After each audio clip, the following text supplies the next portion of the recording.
Ever hear anyone make the claim that white people are indigenous to Africa, or that the first man would have been a white man? Yeah, I know, YouTube's filled to the brim with ignorant and uneducated people saying just that sort of stupidity. Well, it's time to give these suckers some black truth, and you better believe it's gonna hurt. But first, we have to go back to the beginning, and that means going back to Africa. Africa is where all human life began.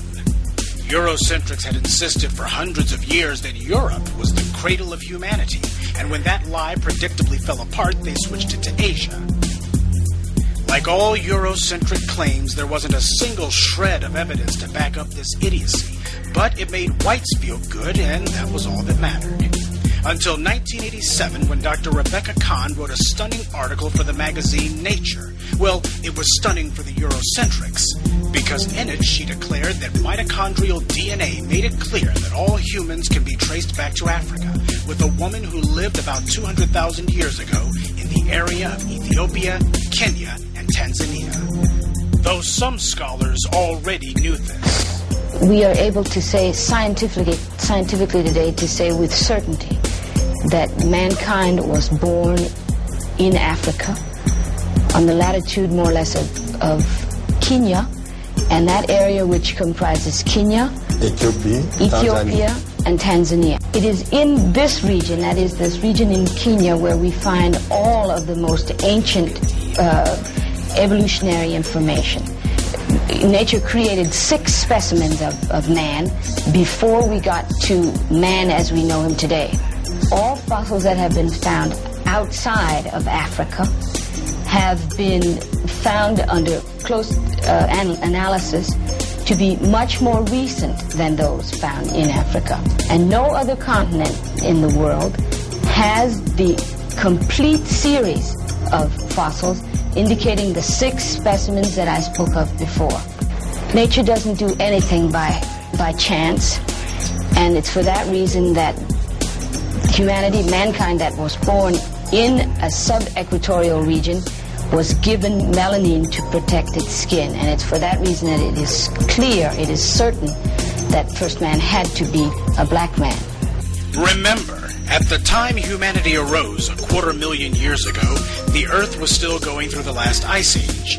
Europe was far colder than anything people can imagine today. And for a warm-blooded creature like man to have begun and survived during an ice age, he would have had to have originated in the hottest region on the planet.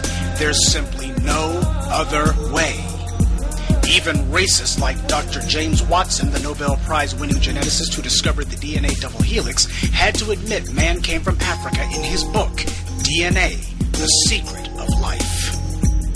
Why was it not possible for mankind to have been born in many parts of the earth? That theory has a certain amount of made a certain amount of sense. Not that it made good sense, but it made a certain amount of sense. It would explain that there are different peoples in different parts of the world with different characteristics. Nature never strikes twice in its evolution. It doesn't ever hit the same place 2 times. In the animal kingdom, you can see that throughout the evolution of animals, a being was created, and it either disappeared or changed somewhat, or a new being completely was created, but never the same being twice.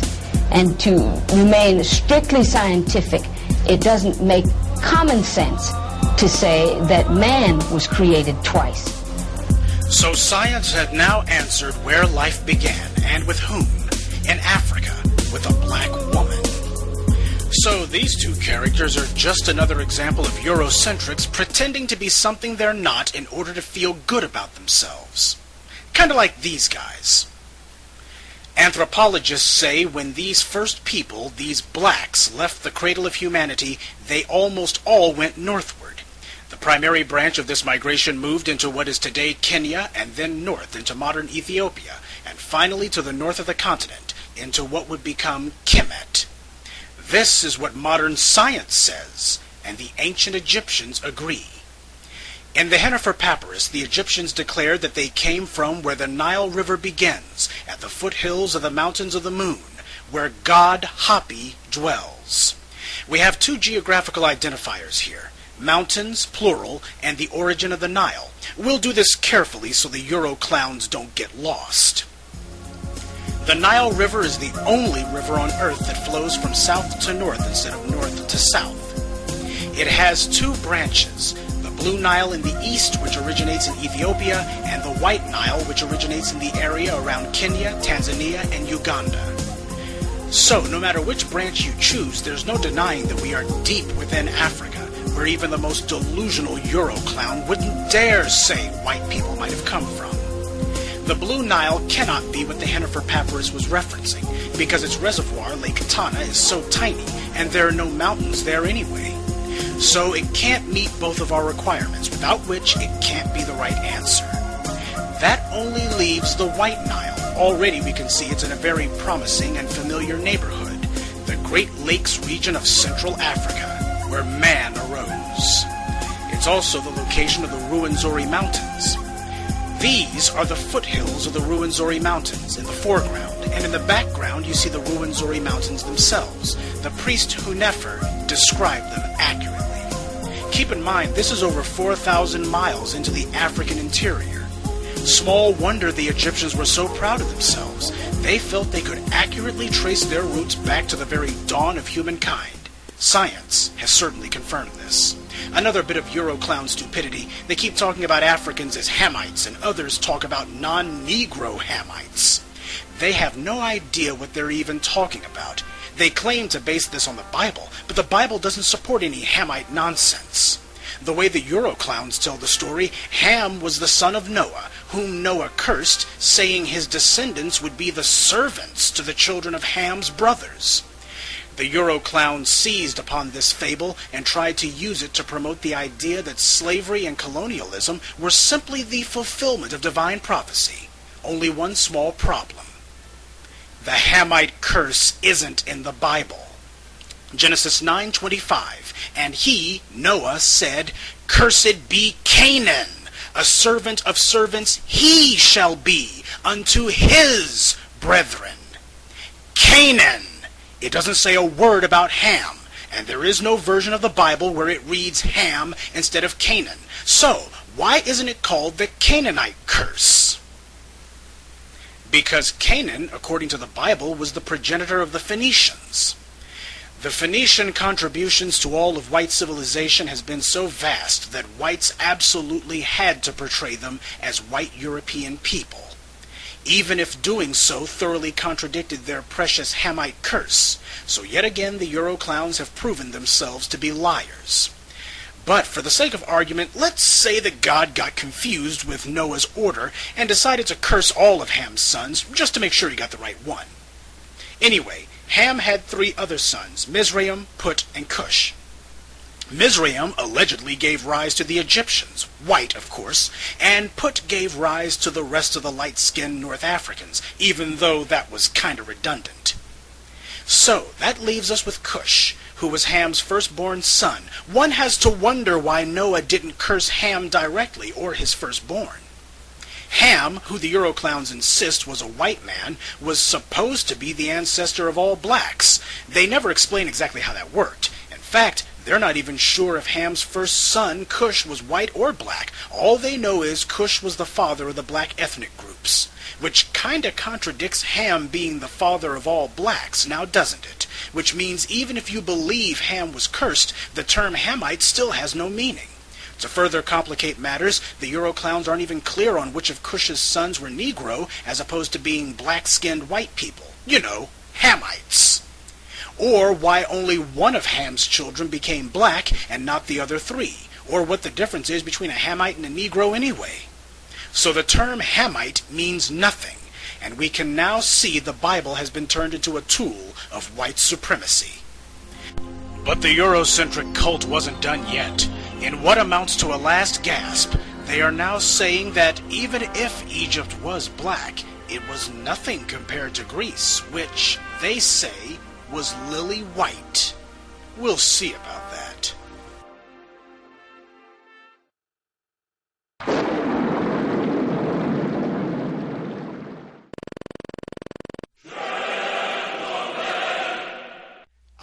the Greeks. More than men.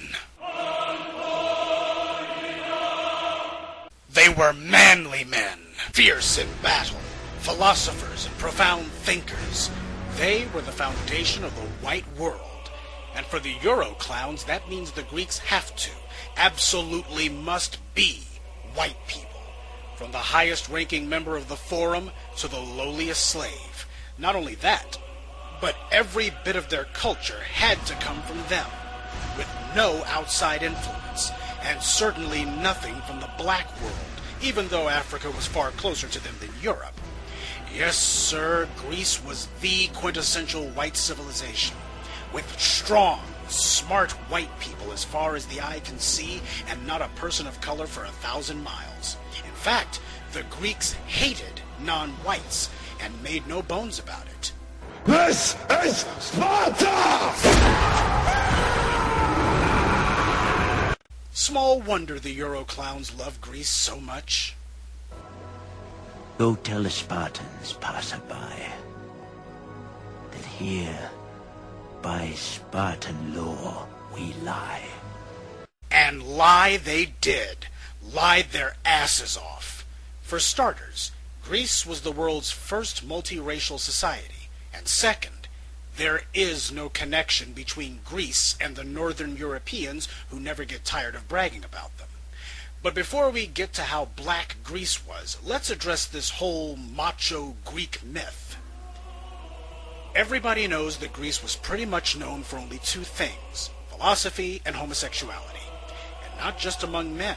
Remember, the word lesbian comes from the Greeks, the term being coined after the Greek island of Lesbos, made famous by the ancient Greek poetess Sappho, who apparently couldn't keep her mind or her hands off of other women. The Greek reputation for homosexuality even made it into pop references for sex, such as anal sex being referred to as doing it Greek style. Up until now, Greek men have been stereotyped by Western civilization as dainty, physically weak, and womanly. All that changed in the last few years. The United States entertainment industry decided to help butch up the Greeks' image with movies portraying the Greeks as tough guys. Even video games got in on the fun. First came Troy, which tried to make Achilles cool by reinventing him as some sort of badass straight out of the Matrix. Immortality! Take it! It's yours! The script seemed to be a paint-by-numbers attempt at making an epic. Lousy dialogue, pretty actors who can't act, lots of fake blood, and characters as flat as cardboard. But Tinseltown was just getting started. Next came Alexander. Oliver Stone wrote better dialogue than Troy, but he was so obsessed with incest, lust, homosexuality, and murder, he forgot about the movie. If he had really wanted to be bold, he would have told his audiences the truth, that most of Alexander's legend is a complete fraud. That he didn't conquer the world. At best, all he conquered was the Mediterranean and select portions of Western Asia. But Oliver Stone is a white man, and the fictional Greece whites have created in their own minds proved too great a temptation for him to resist. Without a care for the facts, he repeated the age-old lie that Alexander the Fake traveled untold thousands of miles to the farthest reaches of the continent in his unstoppable quest to conquer the world. But Stone never bothered to tell his audience that Alexander never went into Africa, which was only a few hundred miles from Greece. So, why did Alexander choose to travel thousands of miles across Asia into the middle of nowhere as opposed to going into Africa, which was only a hop, skip, and a jump away? After the defeat of Darius III, the Persians ceded their imperial holdings to old Alex, and he walked into Egypt without any opposition. Like all Greeks, he knew Nubia was where the Egyptians got their huge gold reserves. So if Alexander was so great, why didn't he simply keep marching south into Nubia and sweep the savage, primitive Negroes aside and take the land, the gold, and the glory? Because Queen Makeda of Ethiopia was waiting on him with a division-strong army of elephants and of Ethiopian soldiers, Alex decided to keep heading east in search of enemies who didn't bite back, though his northern European admirers always seemed to conveniently forget that he left the entire continent of Africa untouched. But, as ridiculous as Troy and Alexander were, nothing could prepare the world for the outrageous spectacle of 300, which became the magnum opus for white supremacists who clearly saw it for the race war analogy that it was. In that movie, the Greeks were reimagined as uber-macho dudes who not only scorned homosexuality, but frequently engaged in superhuman feats of battle. Now, the director of 300, Zack Snyder, is a Jew, so the anti-Arab slant of the film was understandable. But the anti-black slant was not. Whereas the movie Troy went to great lengths to bleach all non-whites from view, 300, on the other hand, took great pains to put blacks into the movie every chance it got, though never in a flattering light. Leonidas is shown disparaging the men of Athens as effeminate. The Athenians have already turned you down. And if those philosophers and boy lovers... But the Spartans engaged in rampant homosexuality just like the Athenians did. In fact, their practice was to fight naked, so as to jump on fallen enemy soldiers and, well, you can guess. Nearly everyone in the movie talks about freedom and resisting slavery. The Greeks in the movie refer to the Persian army as Xerxes' slaves and the slaves of Xerxes.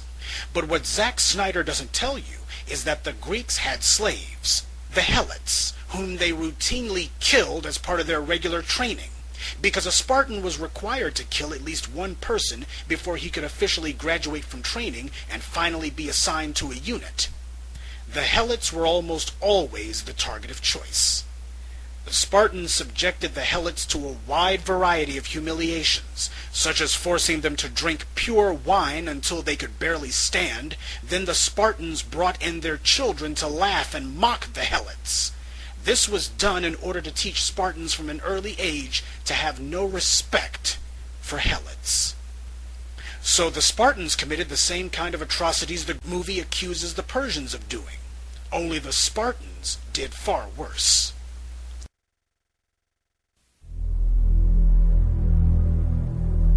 Now, was the Greece of Troy, Alexander, and Leonidas at least majority white? Sure, and no one has ever said otherwise. Then what's wrong with this picture? I'll tell you what's wrong with it.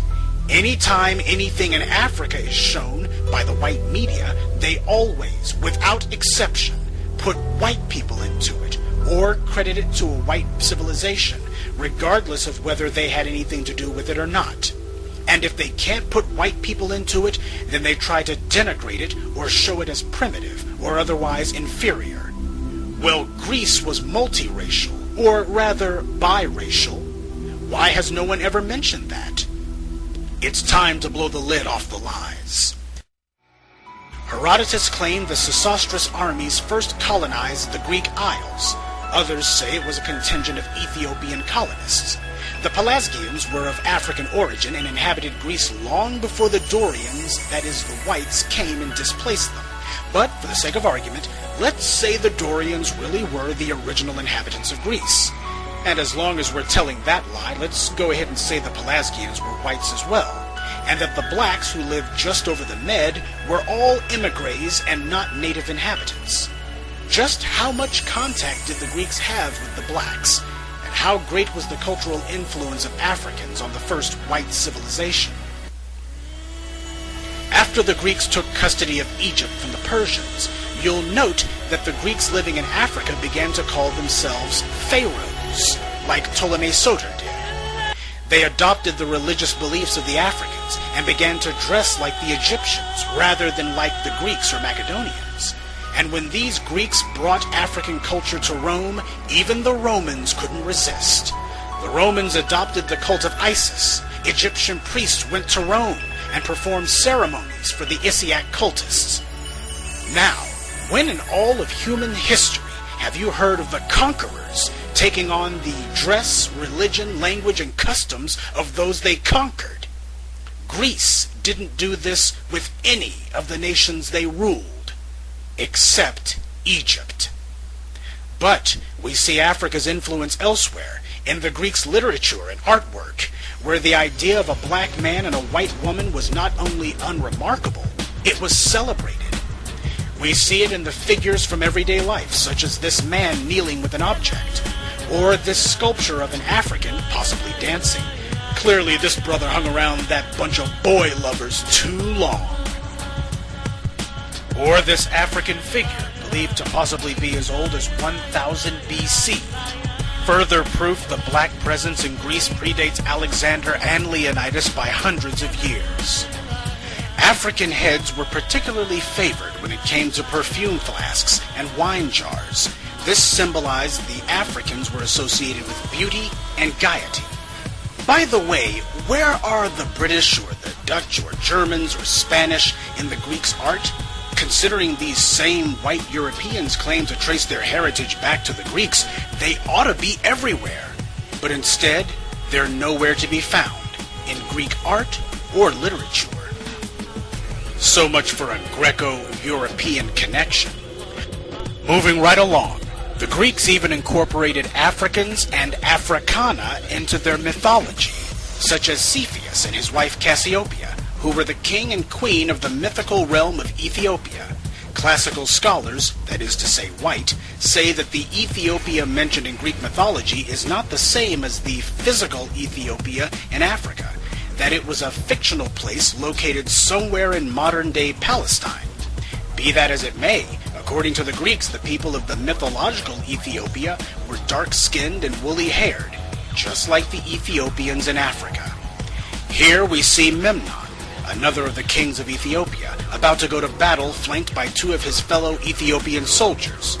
Apparently things didn't work out for old boy because we see Eos, the goddess of the dawn, carrying him away for burial. Notice her color, pale white, and his, jet black. And here we have a sculpture of Memnon from the 2nd century AD. He's shown with short curly hair, big lips, and... hey, what happened to his nose? Sometimes the appearance of people from Ethiopia would vary, but, as we'll explain later in the video, whites have always had their hang-ups where the Ethiopians were concerned. Not to mention the Greeks admired the Ethiopians and credited much of their civilization to them, so they were not as color-conscious as the Euro clowns. Moving right along, here we see Perseus consulting King Cepheus about whether to save Andromeda or not. Notice Cepheus' skin is not black, possibly because the image on this face is done on a black background as is, but his hair is woolly and short, like a typical Ethiopian, as opposed to Perseus' long, stringy hair. And here we have an image of Perseus again, only this time he's depicted in black. Strange that his dog is shown as white, but he's not. We should also consider that the Greek artifacts we have today have passed through the hands of innumerable eurocentrics, any one of whom could have called themselves altering these works so as to force them to conform to their own psychological needs. That is to say, so they could see the Greece they wanted to see rather than the one that actually existed. I mentioned whites having problems with Ethiopia's blackness. Allow me to offer another example based on another set of Greek writings. This time from the New Testament of the Bible.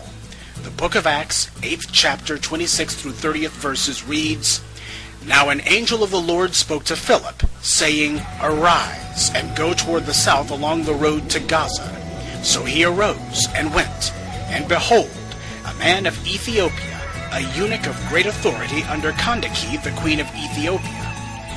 Then the Holy Spirit said unto Philip, Go near, and join thyself to this chariot. And Philip ran to him.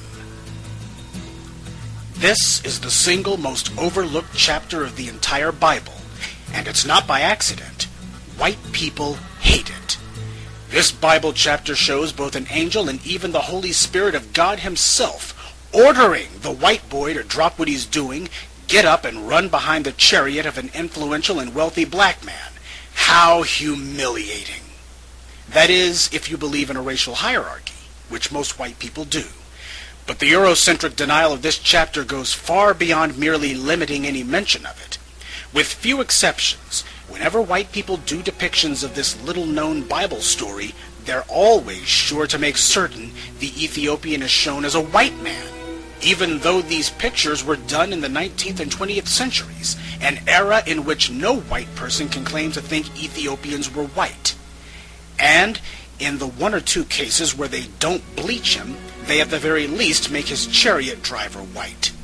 When pressed on this, whites love to reply, "Well, we're all God's children. Color doesn't matter." But let someone mention the Black Madonna, and all of a sudden those same whites will accuse you of black supremacy. And isn't it strange how none of Solomon's hundreds of wives is ever shown as black?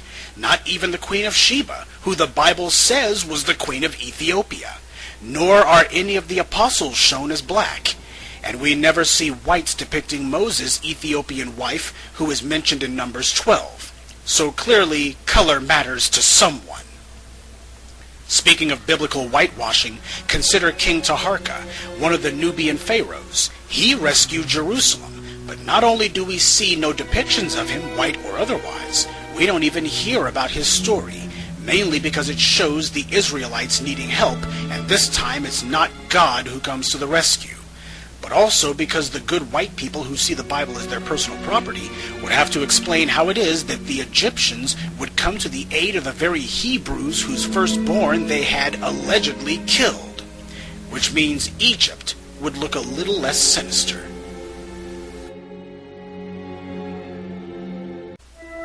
That's the pattern, folks.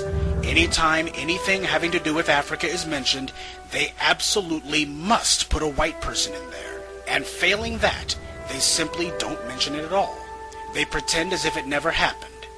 This is a mass mental disorder of vast proportions.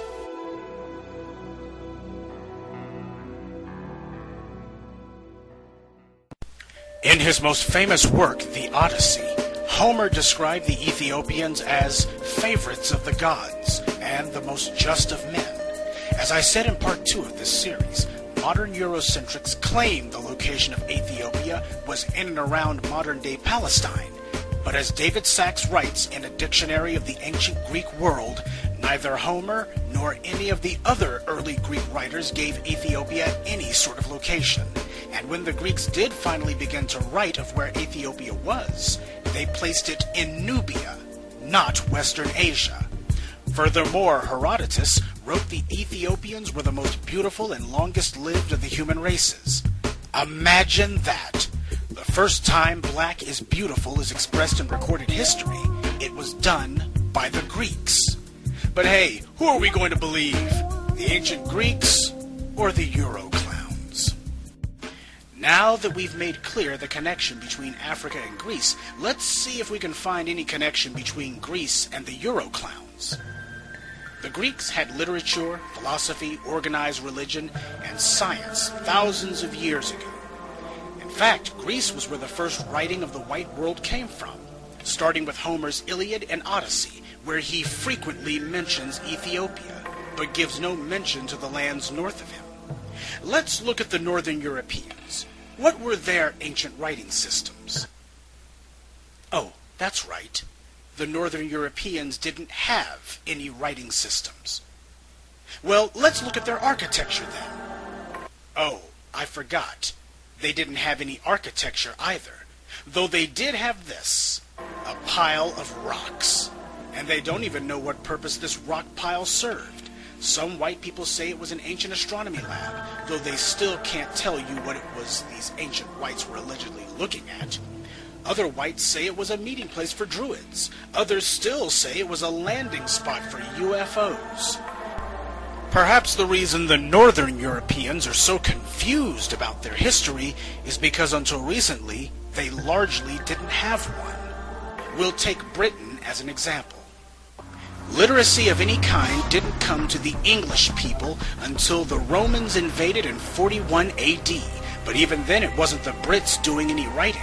It was the Romans, such as the Roman historian Tacitus, who reveals that the British were naked savages. To further show their disdain for the British, the Romans referred to them as Britunculi, little Britons, like calling them children. The historian Strabo described the British as war-mad and always ready for battle. Tacitus gave an account of the British ritual of human sacrifice, saying they deemed it indeed a duty to cover their altars with the blood of captives and to consult their deities through human entrails. Fighting naked, barbaric customs sounds kind of familiar, doesn't it? The Roman attempts to domesticate the English predictably ended in failure. And about 410 AD, the Romans left. But even after 4 centuries of study, the English had utterly failed to educate themselves, because it would still be another 2 centuries before the Saxons, Germanic emigres from Europe who would come to Britain and manage to teach the English to write. Imagine that! There have been people in Britain for over 12,000 years, but they didn't learn how to translate their grunts into written symbols until about 650 AD. And had it not been for the Romans, who the Saxons learned Latin from, the English would still be sitting in their caves, grunting like animals and totally unable to write. They didn't have a writing system, and they weren't on the verge of making one. And for that matter, neither were the Saxons, the Russians, or any other group of northern Europeans. The Romans literally had to come and show these people how to wear clothes and how to write their names. So, how can they claim a connection to Greece when their first contact with the outside world came with the Romans? When you have no history, you have to make one up. Now we see why they are so desperate to attach themselves to Greece. It's either that or admit that every other group of people on Earth had managed to create writing systems and architecture and forms of government and civilization except them.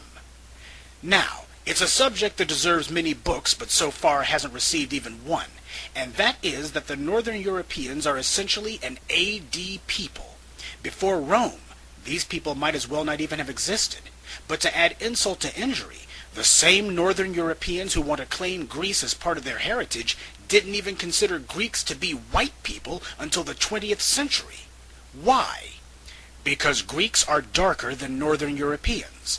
And given their glaring proximity to Africa, and their innumerable mentions of Ethiopians in their history and mythology, it was clear the Greeks had black ancestry, and science has discovered this as well. The Northern Europeans resented having been totally left out of the grand Greek story, so they decided that once they'd taken over the world, they would treat the Greeks as outcasts, until it was convenient for them to change their minds. As black scholars go about reclaiming our heritage in Egypt, expect to see more movies, TV shows, and documentaries about Rome and Greece. The Euro clowns have lost this battle, and they know it, so they're retreating to safer ground. But if they're planning to make their last stand in Greece, they might want to think twice. Because there's a reason the Greeks never called themselves Europeans, and why they showed such profound respect for the Ethiopians and the Egyptians, and why Homer and Herodotus credited so much of their civilization to Africa. Oh yes, black truth hurts. So in summation, let's make it clear to the Euro clowns what Africa contributed to the world and what the Europeans did. Ours, yours. Ours, yours. Ours, yours. Any questions?